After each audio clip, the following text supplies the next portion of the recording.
What's going on, Solid Steppers? This is Miss Ward coming to you. Y'all bear with me while I clean my bifocals and trifocals because I can barely see my damn self. You know I'm going to keep it 100, no faking on nothing here. I'm having this conversation because I had to turn the screen around. I'm feeling like Brother B right now. Look in my eyes. Alright? Okay. Let me explain something to y'all. If you come to me for coaching, I'm going to give you the game at a whole nother level. If I'm telling you to do something, stay within that line. Don't veer because you're going to find yourself in a situation. So I'm going to answer a question I get a lot. You know, people think they can go to YouTube, set up their LLC, blah, blah, blah, boom, boom, boom. Yeah, it's not difficult to do that. Articles of incorporation, if you're doing a corporation, all that other stuff. But this is your issue. Run your business like a boss and start your business like a boss. So I'm going to give y'all some game real quick. Game one. When you're starting a business, what you want to do first is research and see if the name of your company is already listed and registered in your state. Simply go to your like in my area, it's the Department of Corporations, Secretary of State, blah, blah, blah. You can look and see if it's there. If you find the name and then you look and see if it's active or inactive. All right, rule number one. Once you do that, you take your butt, and remember, these are the hours, Monday through Friday. Yes, they open earlier. Yes, they close later. But you want to do it between 9 a.m. and 3 p.m. Submit for your EIN. Why do you want your EIN? It's because you want everything to line up. Get your EIN number, all right, because you're going to need to open a bank account. All this stuff is coming. But if you start with the EIN, when you open your business on your website, on the state website, you can put that EIN number in. Why is that so important? When you get into business funding or when people are vetting you, you don't want to have to provide X, Y, and Z. You want them to be able to go to the website and make sure everything matches. Because when people on the hustle and they trying to come up, they throw stuff together and they make mistakes. But real professionals streamline their businesses accordingly. Get that EIN number, you're going to get it instantly. Now, in some cases, I tell people to make sure they get the Duns and Bradstreet, but that's next level. You're going to have to pay for that. And also, I tell people about setting up their businesses in such a way so it's reporting to all the business bureaus.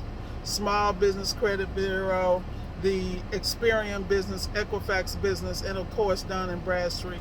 Now everybody who's in the game know Dun and Bradstreet, that number's going away, but that's a separate conversation. You know, a lot of us who do government contracting, that's critical because we have to use a UIE number, which is different, but that's a different game. Look, that's next level.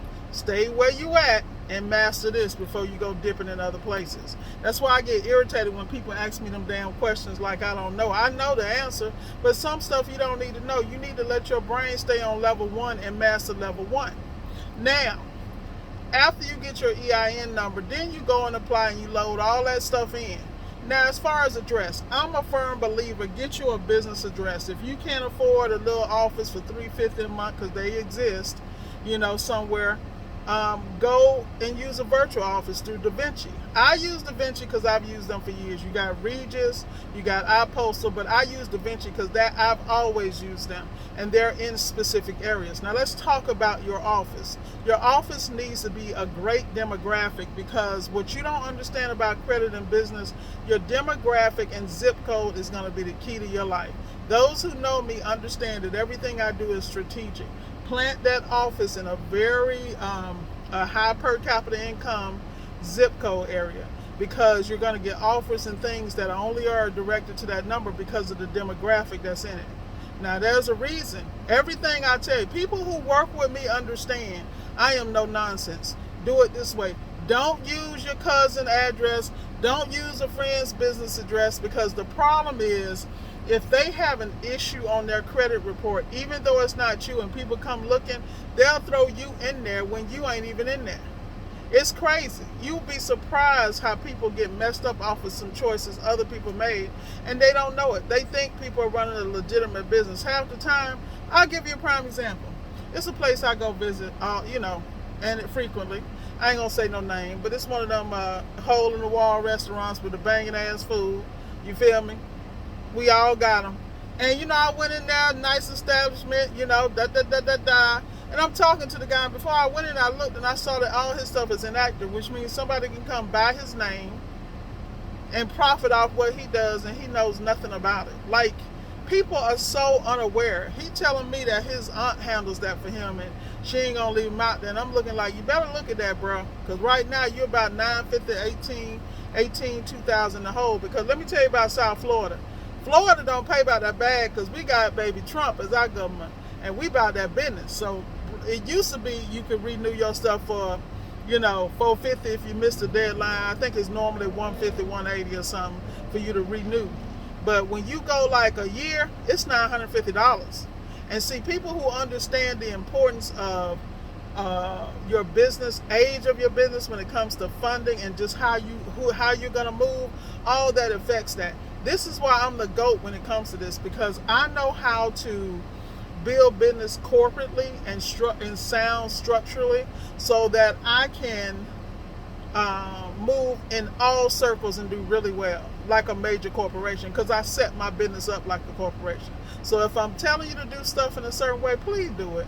Don't go out here and try to, oh, I'm going to use UPS. Oh my God, one of my guys did that. I wanted to strangle his ass, because I know that when you're getting funding, and the first thing the underwriter does is Google the address. When they Google that address and it comes up with a UPS box, you're already denied. It's a bag. It's a wrap. It's over. Because you have to understand, whenever you move in business, you got to be playing chess, not checkers, people. Play that chess game. That's enough free game for y'all ass. If you want a console, hit me in the comments. Excuse me. Let me correct that, because I forgot y'all don't know how to act sometimes. You know, it is what it is. Hit the link below. Be blessed, y'all. Let me go get some more of this cheddar. South Florida style.